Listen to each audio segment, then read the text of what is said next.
Hey guys, welcome to AfterBuzz TV. We are behind the scenes at MTV's The Challenge Battle of the Exes 2. I am here with AfterBuzz alumni. We got Leroy, and then we have Miss Nia. Hey, what's going on, y'all?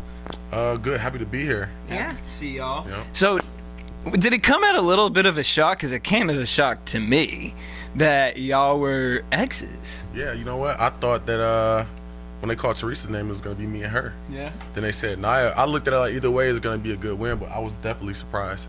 I said either A. You were more elated to have me as a partner than Teresa. Yeah, 100%. But I felt as if, they must have really wanted one of us on the show that bad. Absolutely. For sure. So it comes off of this alleged situation that happened, and so now you guys come into it, and I have to say, you guys handled it pretty well as far as being exes, because some of the, or whatever we want to call the situation, but some of these people come in here from actual relationships, getting into fights and arguments. Going into it, what was you guys' game plan? As soon as you find out that you're going to be teammates, what was your game plan as far as like trying to win this? Well, for me, what she always hates me to say is I never want to come in last place, first and foremost. And then it was also, our storyline was kind of scripted, like we made it up. So yeah, well, not even that. It's just damn. Ask me the question again. I'm sorry. What were we thinking? What was your game plan as far as to win? Yeah, first thing first is not to no, not at all. It's not to come in last, and we didn't really have any alliances. The only alliance I had was with Bananas. I don't know who she had an alliance with. Yeah, none. So a lot of the girls didn't like her coming into this. So I felt as if like it'd be a huge target on her back. And then, as I said before in our other interview, I thought my partner was kind of crazy.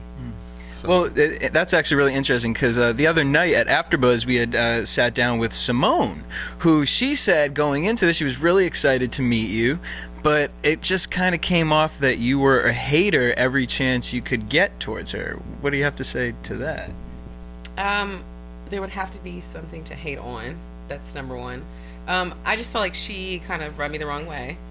She started off by calling me Devin on multiple occasions, and if you look at Devin and you look at myself, it's like calling totally Michael different. Jordan Magic Jordan. It's like, we're not even that. It's like fucking, it's disrespectful, and I just felt like I was like welcoming to her, and she was kind of just odd as far as like how she interacted with me. And it's okay because I've dealt with people like that, like Jasmine. And all this black on black crime, we gotta sad. stop it, man. And that is the case, and it's sad, and I chose not to entertain it with her. And this season, it seemed like you kind of were a little chiller than we've seen you in the past. I don't know. This is only the 2-3 episodes. I am a very chill person in my personal life, home outside of what you see on TV. Like, I do not get into physical altercations. I do not get into verbal fights. I do not get into bar situations, anything aggressive or violent whatsoever. I don't. So people who know me are just like, even my parents, my friends, the guys that I'm dating, they're just like, what is that? Like, is that scripted? But I am just not a punk. Like, you're not going to lie to my face. You're not going to manipulate me. You're not going to stab me in my back.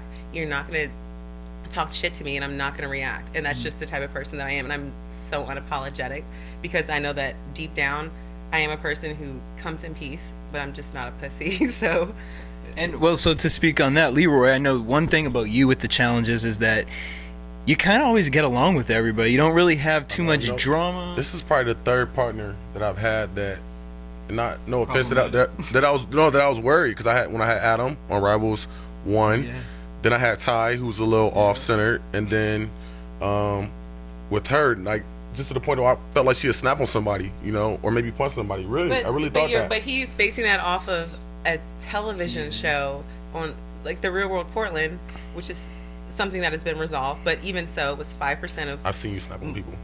Yeah, but I don't take it to the extreme unless in certain situations. On. But I'm just saying it worried me because I'm always cool with everybody, so that's why I felt like.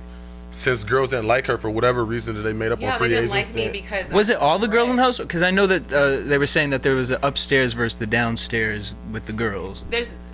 What girls did you get along with? I got along with every single person. The same way I got along with every single person in Free Agents.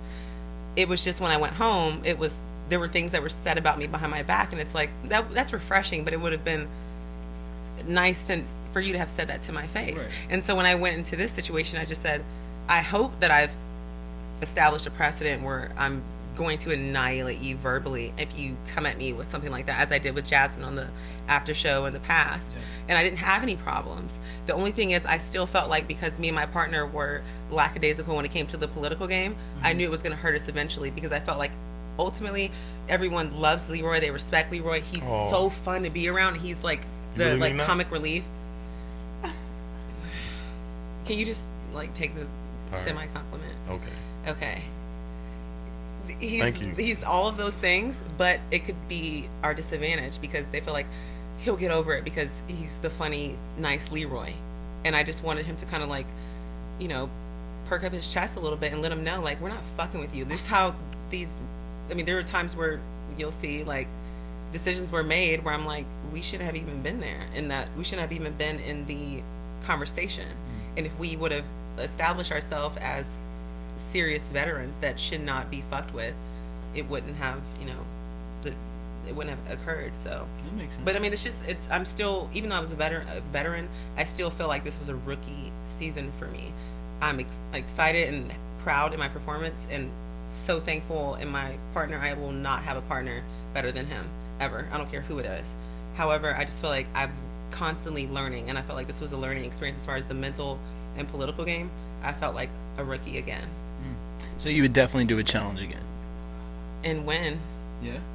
Yeah. And we know Leroy, yeah. I'm doing it for the rest of my life. As long as they call me, I'm going to be like 50. Still doing challenges. There we go. Well, thank y'all for stopping by. I appreciate it. And as far as everyone out there, we'll buzz you later. Peace.